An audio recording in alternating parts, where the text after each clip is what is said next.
come home and find someone decided your personal space is now a public free-for-all? Well, that's exactly what happened to me. Only it was my garage. No meeting, no vote, just a community storage sign slapped on the door. Vera, the self-proclaimed HOA queen, thought she could turn my private workspace into neighborhood storage.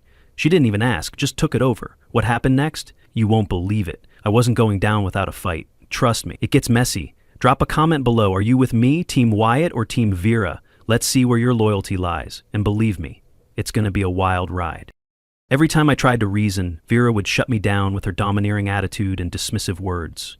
I realized then that this wasn't about a simple dispute. It was a battle for control.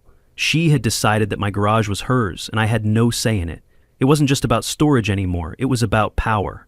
And I was left fighting for my space. I tried being nice, but Vera wanted war, so I gave her exactly what she asked for. A public auction that turned the entire neighborhood upside down.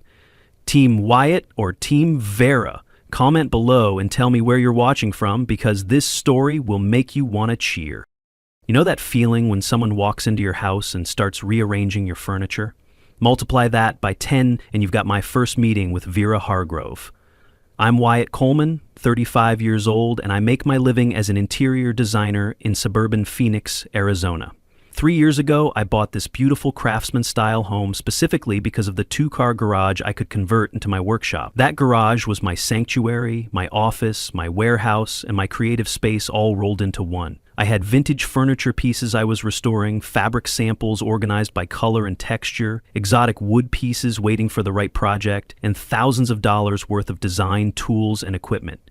Everything had its place. Everything served a purpose.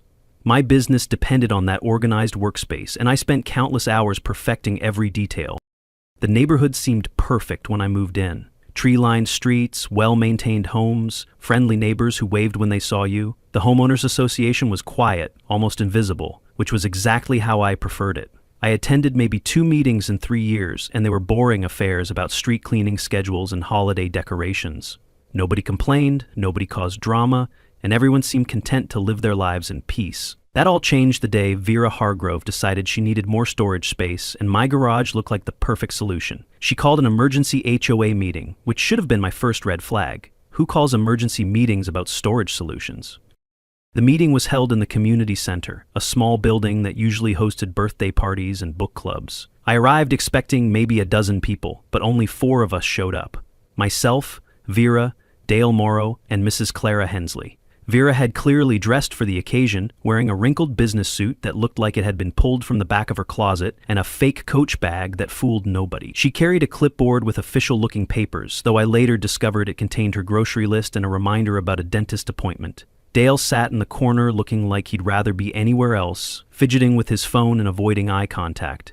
Mrs. Clara, the neighborhood's unofficial historian and former legitimate HOA president, sat in the back row, with raised eyebrows and a knowing expression that suggested she'd seen this type of nonsense before.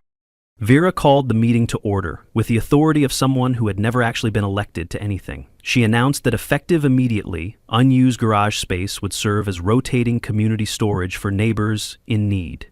The way she said it, with that self-important tone and dramatic pause, you'd think she was announcing a cure for cancer instead of declaring my personal property public domain. When I politely objected, explaining that my garage wasn't unused but was actually my business headquarters, Vera dismissed my concerns with a wave of her hand. "The community's needs come first, Mr. Coleman," she said, consistently mispronouncing my last name as Coleman throughout the entire meeting. When I asked who had voted on this policy, she gestured grandly to herself and Dale, declaring that the HOA board had spoken. Dale's uncomfortable throat clearing filled the awkward silence that followed. He clearly wanted no part of this confrontation, but was too scared of Vera to speak up. Mrs. Clara sat quietly taking notes, but I could see the wheels turning behind her glasses. She'd served as HOA president for 12 years before retiring, and she knew better than anyone that Vera's proclamation had no legal standing whatsoever. But Vera was on a roll, explaining how community cooperation was the cornerstone of good neighborly relations, and how my objections showed a concerning lack of community spirit. Her phone chose that moment to ring with an embarrassing ringtone, some cheesy love song from the 90s, completely undermining her attempt at gravitas. The meeting ended without any real resolution, which I naively assumed meant the whole thing would blow over. Vera had made her grand gesture, everyone had heard her out, and surely that would be the end of it. I walked home thinking maybe she'd forget about the entire scheme once she realized how impractical it was. My garage contained thousands of dollars worth of delicate equipment and irreplaceable antiques. What kind of community storage would that be? But when I turned the corner onto my street, I discovered that Vera hadn't waited for agreement or compromise. There, attached to my garage door with duct tape, was an official-looking sign that read, "Community Storage - Authorized Use Only." The sign was clearly homemade, printed on poster board with Comic Sans font, and laminated at the local copy shop. But it attempted to project the authority of a government proclamation.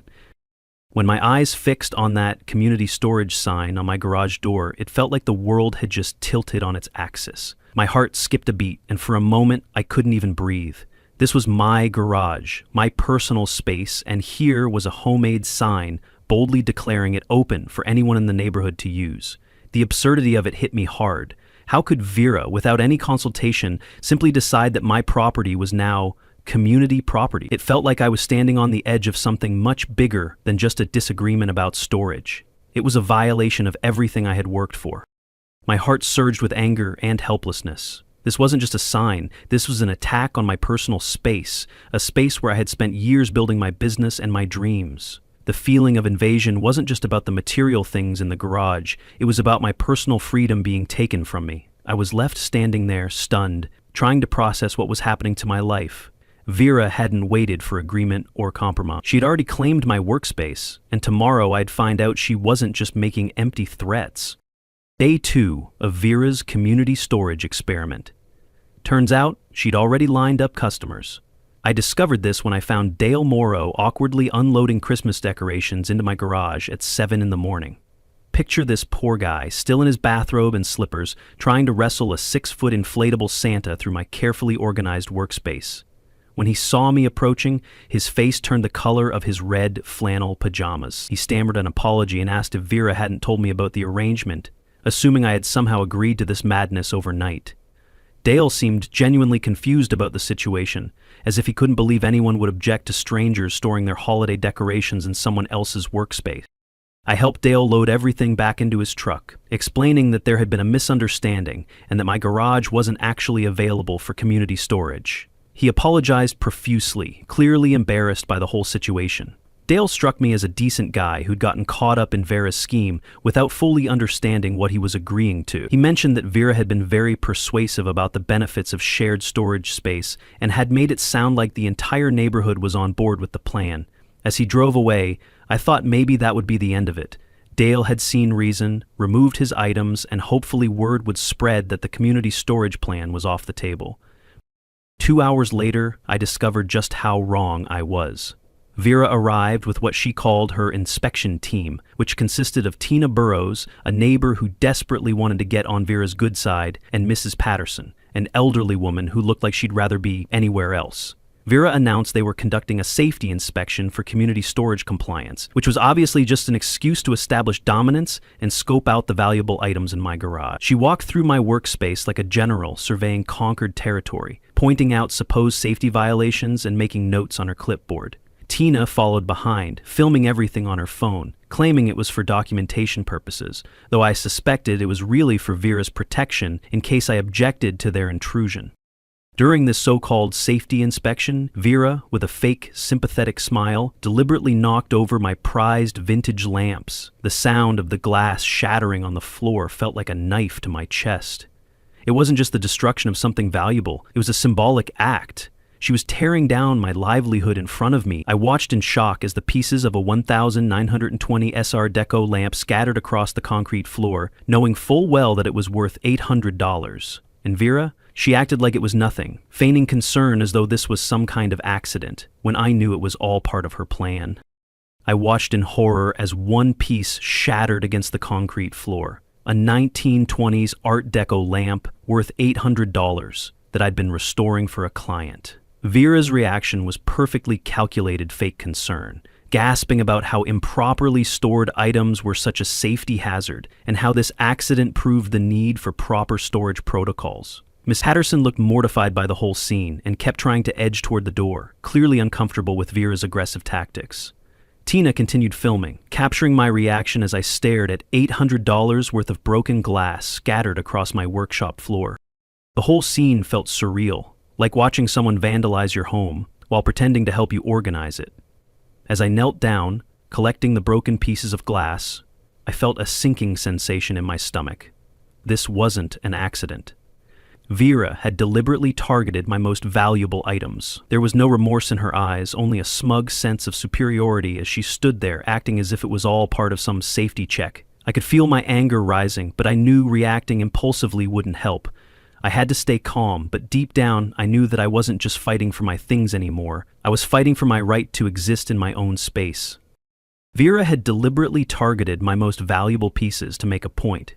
She was showing me that she could damage my livelihood and claim it was justified for community safety. As I knelt down to collect the broken pieces, Vera made more notes on her clipboard and explained how this incident would need to be reported to ensure proper safety protocols were followed in the future. Mrs. Patterson finally escaped, mumbling something about leaving her oven on, while Tina continued documenting everything for Vera's records. After the inspection team left, I spent the rest of the afternoon researching neighborhood drama solutions online. I found security camera deals and started reading about property rights, trying to understand what legal recourse I might have. Mrs. Clara stopped by later that evening with homemade cookies and subtle advice about the importance of paper trails when dealing with difficult neighbors. She mentioned that documentation might be wise given Vera's tendency to escalate conflicts, and suggested that sometimes the best defense was a good offense. Her words carried the weight of experience, and I got the impression she'd dealt with troublemakers like Vera before. That night, when I installed the security cameras, it wasn't just about protecting my stuff. It was about taking control back. Each camera wasn't just a tool for security, it was a weapon in my battle against Vera. I wanted her to know that she was being watched. I wanted her to realize that no matter how much power she thought she had, I was documenting everything. It wasn't just about the garage anymore. It was about setting a boundary and making sure she knew I wasn't going to let her steamroll over me. I also started documenting everything: timestamps, conversations, witnesses, and especially any damage to my property. Mrs. Clara's advice about paper trails echoed in my mind as I organized my evidence. If Vera wanted to play games with my livelihood, I was going to make sure every move was recorded. I fell asleep that night with a plan forming in my mind, though I had no idea how far this conflict would eventually escalate. Vera left another threatening sign and an $800 pile of broken glass. But she'd made one crucial mistake. She'd shown me this wasn't about storage, it was about control. Time to level the playing field. I installed security cameras to protect my stuff. Accidentally, I created Vera's public relations nightmare. The camera system I set up wasn't subtle. I wanted Vera to know she was being watched. Multiple angles covered the garage entrance, the interior workspace, and anyone who came or went. Within the first week, those cameras captured footage that revealed the true scope of Vera's operation. She wasn't just implementing some misguided community storage program. She was running a full-scale theft and resale operation using my garage as her base of operations. The footage showed Vera visiting my garage at odd hours, usually between 11 p.m. and 1 a.m., when she thought nobody would notice. She wasn't just storing items or organizing things. She was going through other people's belongings and taking photos of valuable items with her phone. I watched her examine Mrs. Patterson's grandmother's antique dresser, Dale's expensive garden tools, and various other items that neighbors had reluctantly stored under pressure. She spent significant time photographing everything from multiple angles, clearly planning something beyond simple storage. Her behavior was methodical, calculated, and definitely not the actions of someone trying to help the community. Cross-referencing the timestamps with online selling platforms revealed the full extent of Vera's scheme. As I reviewed the footage from the cameras, I didn't just see Vera sneaking into my garage at all hours. I saw her going through my neighbors' belongings, photographing them with her phone. The shocking realization hit me. She wasn't just storing things, she was cataloging valuables, preparing them for sale. When I cross-referenced the timestamps with online marketplace listings, the full extent of her operation became clear. Vera was running a full-fledged theft and resale business, and my garage was her base of operations. I couldn't believe it. I was just a pawn in her plan. Estate sale Vera was selling Mrs. Patterson's family heirloom dresser for $200, Dale's professional-grade lawn equipment for half its retail value, and various other items belonging to trusting neighbors who thought they were participating in a community storage program. The timing was perfect. Photos taken during midnight garage visits appeared as marketplace listings the next day. I decided to expose this operation through the neighborhood's online community forum. I posted security footage with the caption "Community Storage Reality Check," showing Vera's suspicious late-night activities and obvious preparation for resale operations. The response was immediate and overwhelming. Neighbors started commenting with their own Vera stories, sharing experiences of pressure tactics and manipulation they'd endured. Mrs. Patterson admitted publicly that she'd been pressured into the garage inspection and felt terrible about the broken lamp incident. Other neighbors revealed similar experiences with Vera's authoritarian approach to community management. Vera's counterattack was spectacular in its incompetence. She posted a long, angry response full of typos and caps lock, declaring the footage to be lies and slander against your community leader. She claimed the video was doctored and taken out of context, demanding that I remove what she called defamatory content. Her post was riddled with spelling errors and grammatical mistakes that made her look foolish rather than authoritative. She wrote about lies and slander, community spirit, and responsible neighboring, but misspelled basic words throughout her rant. The more she wrote, the worse she looked. The community response to Vera's post was swift and brutal. Her angry rant received exactly 3 likes from herself, Dale, and Tina, but it generated 47 comments, mostly roasting her behavior, spelling, and obvious guilt. The top comment referenced February 30th energy, which became a local inside joke about fake documentation and obvious lies. Vera doubled down with more angry posts, each one making her look more desperate and unhinged. She accused me of running a harassment campaign, claimed I was violating her privacy rights, and threatened legal action that never materialized. Meanwhile, neighbors continued sharing their Vera horror stories in the comments. People revealed that she'd been selling community garden tools, pool equipment, and various other shared resources that she'd claimed needed better storage solutions. The scope of her operation was much larger than anyone had realized. She'd been systematically identifying valuable items throughout the neighborhood and finding ways to gain access through her self-appointed HOA. The pattern was clear. Pressure neighbors into storage arrangements, gain access to their belongings, then profit from selling their items online. Dale finally found his backbone and posted a public apology for enabling Vera's behavior. He admitted he'd been scared of causing trouble and had gone along with her schemes to avoid conflict. His honest assessment of the situation helped other neighbors find the courage to speak up about their own experiences with Vera's intimidation tactics. Miss Clara emerged as the voice of reason, sharing her knowledge of proper HOA procedures and pointing out that Vera had never had legitimate authority for any of her storage policies. The online battle revealed something important about neighborhood dynamics. Most people had been intimidated into silence by Vera's aggressive tactics, but once they realized they weren't alone in their opposition, they found strength in numbers. The community that Vera claimed to represent was actually united against her behavior. She'd overplayed her hand by targeting too many people and assuming they'd never compare notes about her methods. Vera's online meltdown was spectacular, but her selling scheme was even worse. She wasn't just stealing space, she was stealing from my neighbors and profiting from it. The gloves were officially off. Vera wasn't just selling stolen goods. She was selling them using my name and address. I discovered this when a confused buyer showed up at my door asking about a vintage dresser he'd purchased from me online. I had no idea what he was talking about until he showed me screenshots of his conversation with Wyatt Coleman, complete with my real photos lifted from professional networking sites. Vera had created multiple fake profiles using my identity, my address, and even my professional credentials to lend credibility to her illegal sales operation. The scope of this scam was breathtaking in its audacity. Vera had set up payment accounts under my name, used my address for pickup confirmations, and built an entire fake business identity around my reputation. Buyers thought they were dealing with a legitimate interior designer who happened to have access to estate sale items. She'd crafted detailed backstories about how I acquired these pieces through my design work, making the sales seem perfectly legitimate. Customer testimonials praised Wyatt's helpful service, fair prices, and extensive knowledge of antique furniture. Meanwhile, the real Wyatt Coleman had no idea his identity was being used to defraud his own neighbors. I spent hours documenting everything before Vera could delete the evidence. Screenshots of fake profiles, conversation histories with buyers, bank records showing payment transfers to accounts she controlled, and a paper trail that clearly showed systematic identity theft. I filed a police report, though the officers seemed more amused than alarmed by the situation. One cop actually laughed when I explained that my neighbor was using my identity to sell my other neighbor's belongings from my own garage. Identity theft cases are surprisingly common, he told me, but this was definitely one of the more creative approaches he'd encountered. Mrs. Clara's visit that evening provided crucial context about Vera's history and methods.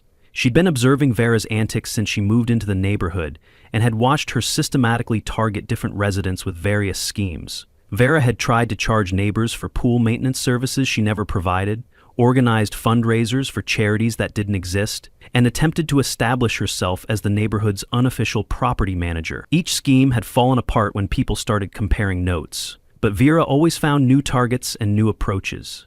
The garage storage plan was just her latest attempt to establish authority and generate income.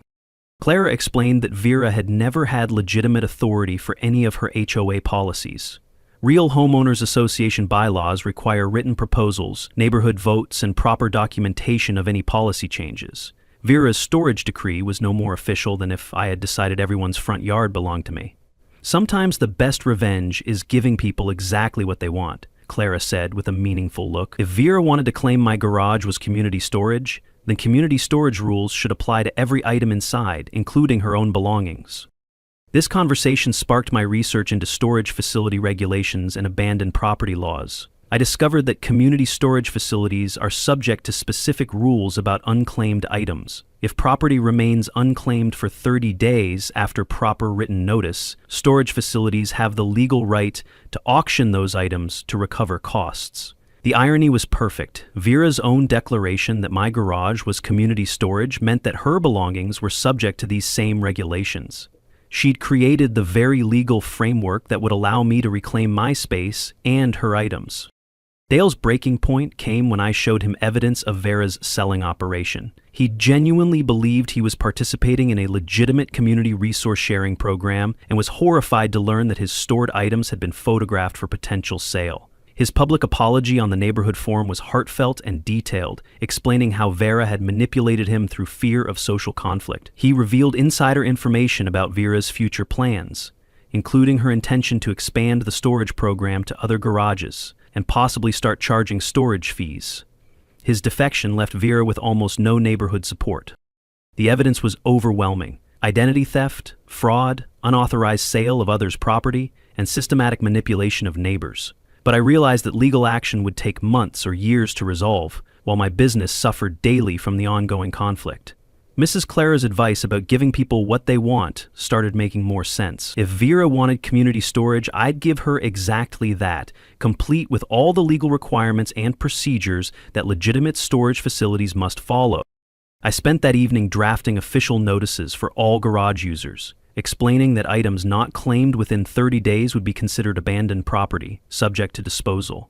The language was formal but clear, outlining the legal framework that Vera herself had created by declaring my garage a community storage facility. Mrs. Clara reviewed my draft and suggested adding specific references to storage facility regulations, making the document as official and intimidating as possible. We both knew this would force Vera into an impossible position: either admit her storage program was illegitimate or face the consequences of her own rules. Vera's identity theft scheme was the final straw, but Mrs. Clara's advice echoed in my head: give people exactly what they want. If Vera wanted community storage, I'd give her community storage, with all the legal consequences attached. I sent certified letters giving everyone 30 days to claim their items. Vera's response was predictable. The official notice period began with me hand-delivering certified mail to every neighbor who had items stored in my garage. The language was formal but clear. Items not claimed within 30 days would be considered abandoned property, subject to disposal according to standard storage facility regulations. Mrs. Clara witnessed the entire documentation process, ensuring that every legal requirement was met. The notices included specific dates, clear consequences, and references to the relevant statutes that governed abandoned property in community storage facilities. When I sent out the 30-day notices, I saw different reactions from my neighbors. Dale and Mrs. Patterson immediately took their items out, apologizing profusely and expressing their gratitude for me taking action. But others were more reluctant. They were afraid of being dragged into the drama, fearing Vera's wrath. I could sense the fear in their voices, as if they were still under her influence. But something changed as more people saw the evidence. The community started coming together, and I could feel the strength of unity forming behind me. The more I stood my ground, the more I realized that the real battle wasn't just about the garage. It was about breaking the hold Vera had over us. Dale removed his Christmas decorations within hours of receiving the notice, apologizing again for his role in the entire situation. Mrs. Patterson retrieved her garden supplies the next day, thanking me for my patience throughout this ordeal. Two other neighbors quickly collected their belongings, expressing relief that the storage arrangement was finally ending. Everyone seemed grateful for a clear timeline and definitive resolution to the conflict. By the end of the first week, only Vera's items remained in my garage, sitting there like evidence of her failed power grab. Vera's denial strategy was as predictable as it was ineffective. She refused to acknowledge the certified letter, claiming it was legally invalid without providing any reasoning for this assertion. Her posts on neighborhood forums described the notice as part of a harassment campaign designed to undermine community cooperation. She attempted to rally support from adjacent neighborhoods, posting sob stories about a vindictive neighbor who was destroying community spirit for personal gain. These posts backfired spectacularly when people investigated the situation and discovered the truth about her theft and fraud operations. As the 30-day deadline approached, I began planning the public auction that would resolve this conflict once and for all. I contacted a local auctioneer who specialized in estate sales and explained the unusual circumstances. He was fascinated by the legal framework and confirmed that everything I was doing fell within standard abandoned property procedures. We planned a public event in my driveway to ensure complete transparency and community involvement. Mrs. Clara suggested donating all proceeds to the local food bank, which would eliminate any appearance of personal profit and provide obvious moral high ground. As the auction day approached, the anticipation grew in the neighborhood. It wasn't just about the items on the block. It was about watching Vera's plan unravel in front of everyone. People from all around the neighborhood showed up, some curious about the outcome, others eager to support a good cause. The atmosphere was electric, and everyone was eager to see how this drama would resolve. But as the bidding began, it wasn't just the items being sold, it was the sense of justice being delivered. I could feel it in the air. We were all in this together, and Vera was about to face the consequences of her greed. Neighbors offered to help with setup, and word spread through local online forums about the unusual situation. Some people planned to attend just for the entertainment value, curious to see how this neighborhood drama would resolve. Others were genuinely interested in supporting the food bank benefit aspect of the event. The auction was advertised as a community fundraiser, with background information about how the items had become available through abandoned property procedures. Vera's counter-strategies became increasingly desperate as the deadline approached. She produced obviously fake receipts claiming ownership of various items, including purchases dated February 30th and June 31st, dates that don't exist on any calendar. The store names on these receipts were equally fictional: Antique Warehouse Emporium and Estate Sale Paradise, businesses that had never existed anywhere. When neighbors pointed out these obvious forgeries, Vera claimed they were simply clerical errors that didn't invalidate her ownership claims. Her attempts to involve city authorities were equally unsuccessful. Vera filed complaints about illegal business operations, claiming I was running an unlicensed storage facility on residential property. When officials investigated, they discovered that Vera herself had declared my garage to be community storage, making her complaint essentially a confession that she'd violated residential zoning regulation. The city inspector who visited was more amused than concerned, noting that the abandoned property procedures I was following were completely standard and legal.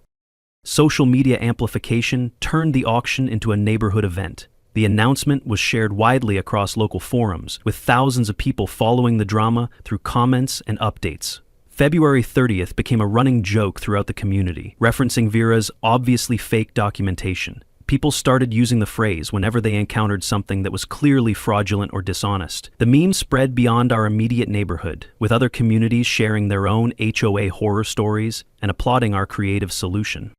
Mrs. Clara provided historical context that helped neighbors understand Vera's pattern of behavior. She shared stories of previous conflicts, dating back to Vera's arrival in the neighborhood, revealing a consistent pattern of harassment, manipulation, and attempted authority that had been escalating for months. Other residents shared their own experiences with Vera's intimidation tactics, creating a comprehensive picture of systematic neighborhood bullying that had finally reached its breaking point. The final week countdown created a festival atmosphere despite the underlying conflict. Daily check-ins confirmed that Vera's items remained untouched in the garage, with no legitimate attempt to claim ownership or provide actual proof of purchase. Auction logistics were finalized with professional help, ensuring that everything would be conducted according to proper procedures. The stage was set for a public resolution that would either vindicate my position or expose flaws in my approach. 29 days gone. Vera's stuff still sitting there with her fake February 30th receipts. Tomorrow was auction day, and half the neighborhood planned to attend. Vera was about to learn what real community looked like. Auction day arrived with perfect weather and perfect drama. Vera showed up with a manila envelope full of fake receipts and wounded pride. The morning started with neighbors arriving early, some bringing lawn chairs and coolers like they were attending an outdoor concert. A local content creator who specialized in neighborhood drama set up live streaming equipment, turning our driveway into an impromptu television studio. The atmosphere was festive rather than hostile, with people genuinely excited to see how this conflict would resolve and support the food bank benefit. Professional auction tables, signs, and equipment transformed my driveway into a legitimate sales venue. My auctioneer friend volunteered his services for the cause, bringing years of experience and official credibility to the proceedings. Everything was organized according to standard auction procedures, with clear item descriptions, estimated values, and proper documentation. The setup looked so professional that people who hadn't followed the drama assumed it was a regular estate sale, which made Vera's eventual appearance even more dramatic. Vera's grand entrance was perfectly timed for maximum awkwardness. She arrived wearing a wrinkled, formal outfit that looked like it had been hastily retrieved from storage, carrying that manila envelope like it contained state secrets. Her fake Coach bag and cheap accessories completed an ensemble that screamed desperate authority. She surveyed the crowd with the expression of someone who expected vindication but was clearly nervous about the public scrutiny. Dale and Tina were notably absent, having wisely decided to avoid being associated with whatever was about to happen. The receipts revelation provided the comic relief everyone had been anticipating. When Vera dramatically produced her proof of ownership, I read each receipt aloud to the growing crowd and live stream audience. February 30th, 2023, June 31st, 2022, Antique Warehouse Emporium, a store that had never existed anywhere. Estate Sale Paradise, another fictional business, with an address that led to a vacant lot. The livestream chat exploded with laughter emojis and disbelief at the obvious forgeries. Vera's face grew redder with each fake receipt as the crowd's amusement became increasingly obvious. The community response was overwhelmingly supportive of exposing Vera's fraud. Neighbors started sharing their own stories about her pressure tactics, manipulation, and theft. Mrs. Patterson described how Vera had made her feel guilty for wanting to keep her grandmother's dresser instead of sharing it with the community. Dale arrived fashionably late and publicly apologized to everyone for his role in enabling Vera's behavior. Even people who had tried to stay neutral throughout the conflict found themselves speaking up about Vera's impact on neighborhood harmony. My announcement that all auction proceeds would benefit the local food bank eliminated any remaining sympathy for Vera's position. The crowd cheered this decision, which completely removed any narrative about personal greed or revenge. Vera couldn't attack a charity benefit without looking absolutely terrible, and she knew it. Her moral high ground had been completely eroded by months of documented theft, fraud, and intimidation. The charity angle also attracted more bidders who wanted to support a good cause while getting decent deals on interesting items. The bidding was enthusiastic and competitive, with neighbors participating to support the cause rather than necessarily wanting the items. Mrs. Patterson bid on her own grandmother's dresser, which felt like poetic justice for everyone watching. Dale bid on some of his own garden tools, joking that he was buying back his property from a thief. The good-natured competition drove prices higher than expected, benefiting the food bank while demonstrating genuine community spirit. Total proceeds reached $2,847, far exceeding everyone's expectations. Vera's complete breakdown provided the climax everyone had been waiting for. She started screaming about conspiracies against single mothers, apparently forgetting that several actual single mothers in the crowd had been her victims. When neighbors pointed out that she'd been stealing from people who actually needed help, her arguments collapsed into incoherent rage. Her final attempt to claim discrimination fell flat when people reminded her that her own behavior had created this situation. The community literally turned their backs on her, creating a powerful visual metaphor for social rejection. Police intervention validated everything I had done legally. Officers arrived after someone called about a disturbance, though it was unclear whether Vera or a concerned neighbor had made the call. After reviewing the evidence, security footage, fake receipts, and legal notices, they confirmed that I had acted completely within my rights. One officer suggested that Vera could face charges for identity theft and fraud, but noted that she probably wasn't worth the paperwork. Their casual dismissal of her complaints was the final nail in the coffin of her authority. The social media explosion turned our neighborhood drama into local internet entertainment. The live stream peaked at over 1,200 viewers, with comments flooding in from people across the city who had been following the story. Screenshots of Vera's February 30th receipts spread across multiple platforms, becoming a meme about obvious fraud and poor planning. Local forums shared the story as an example of how communities could handle neighborhood bullies through legal channels and social consequences.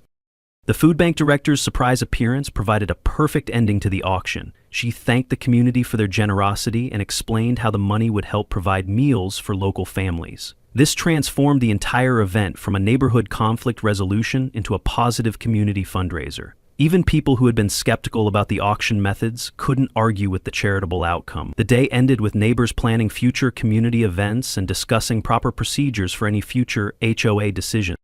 $2,847 raised. Community united, Vera standing alone in a crowd that had rejected her completely. But as neighbors packed up their purchases, I noticed something interesting. A moving truck parked outside Vera's house. Vera's moving truck said everything. Sometimes the best victory is watching your opponent admit defeat.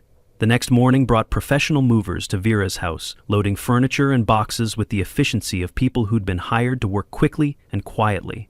There were no goodbye announcements, no forwarding address shared with neighbors, just a silent exodus that spoke volumes about her defeat. Neighbors watched from windows but didn't engage, understanding that sometimes the most powerful response is complete indifference. The woman who had tried to control everyone's lives was leaving without anyone caring enough to say goodbye. Mrs. Clara organized a coffee gathering that afternoon to discuss lessons learned and future community governance. The conversation was productive and forward-looking, focusing on how to prevent similar conflicts through proper procedures and transparent decision-making.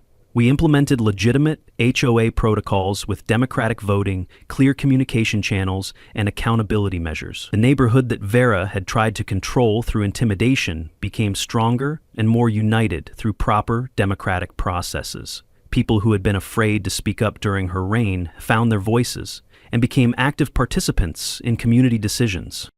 My garage was finally restored to its original purpose as a design workshop and creative space. The organization systems that had been disrupted by months of unwanted storage were rebuilt better than before. Neighbors occasionally visited for legitimate design consultations or to see restoration projects in progress, but always by invitation and always with respect for my workspace. The difference between forced sharing and voluntary cooperation became obvious to everyone involved. My business thrived with community support, and several neighbors became clients for legitimate design projects. Mrs. Clara's leadership transition brought professional management to neighborhood affairs. Monthly meetings had actual agendas, financial transparency, and genuine resident input on decisions that affected everyone. Conflict resolution procedures were established to handle future disagreements through discussion rather than intimidation. The authoritarian approach that Vera had attempted was replaced by genuine democratic governance. Property values in the neighborhood improved as word spread about our functional and harmonious community management. Dale's redemption arc continued with active participation in positive community initiatives. He organized a neighborhood watch program, learned to speak up for principles he believed in, and became a respected voice in local decisions. His honest acknowledgement of mistakes and commitment to better behavior earned forgiveness and respect from neighbors who had been disappointed by his earlier enabling of Vera's behavior. His transformation demonstrated that people could learn from mistakes and become better community members. The first community choice charity auction became an annual tradition that continued long after the drama that inspired it was forgotten. The second year raised over $4,000 for the local animal shelter. The third year supported a literacy program, and each subsequent event brought the neighborhood closer together. Democratic selection of charity beneficiaries ensured that everyone had input on how their community service efforts were directed. What started as a conflict resolution became a positive tradition that defined our neighborhood's character. Legal vindication came through the complete absence of any consequences for my actions. No charges were filed. No lawsuits materialized. No official complaints were sustained. Vera's threats had been empty from the beginning, and her departure eliminated any remaining legal concerns. The abandoned property procedures I'd followed were cited in online forums as an example of how to handle similar situations legally and effectively. Other neighborhoods dealing with HOA bullies reached out for advice on implementing similar strategies. The national attention our story received was unexpected but gratifying. Local news outlets picked up the story as a positive example of community problem solving, focusing on the charity benefit aspect rather than the personal conflict. Social media shares spread the story beyond our immediate area, with people commenting on the creative approach to neighborhood conflict resolution. Several documentary filmmakers and book publishers expressed interest in the story, though I declined these opportunities to maintain privacy and focus on my design business. The perfect symmetry of the resolution satisfied my designer's appreciation for elegant solutions. Vera's forced sharing concept became voluntary community cooperation. Her authoritarian edicts were replaced by democratic traditions. The chaos she created was transformed into positive annual events that brought neighbors together. The garage she tried to commandeer became a legitimate community resource through choice rather than coercion. Every aspect of her failed power grab was converted into something beneficial for everyone involved. New residents who moved into Vera's former house brought different values and approaches to community involvement. The young family who bought the property participated enthusiastically in neighborhood events and democratic decision-making processes. They appreciated the strong community bonds and transparent governance they discovered. Their positive attitude and cooperative spirit completed the transformation from Vera's divisive influence to genuine neighborly relationships. 3 years later, our annual Community Choice Charity auction has raised over $13,000 for local causes. Vera's name is forgotten, but the lessons from her attempted tyranny continue to guide our community decisions. My garage remains mine, but it's also become something better, a place where neighbors help neighbors by choice, not coercion. Real choice, not Vera's version of community service. And if another Vera shows up, well, we have procedures, documentation, Mrs. Clara's wisdom, and proof that democracy works better than dictatorship. Comment below. Have you ever dealt with a neighborhood tyrant? How did your community handle it? Remember, sometimes the best revenge isn't getting even, it's building something better from the ashes of their failures.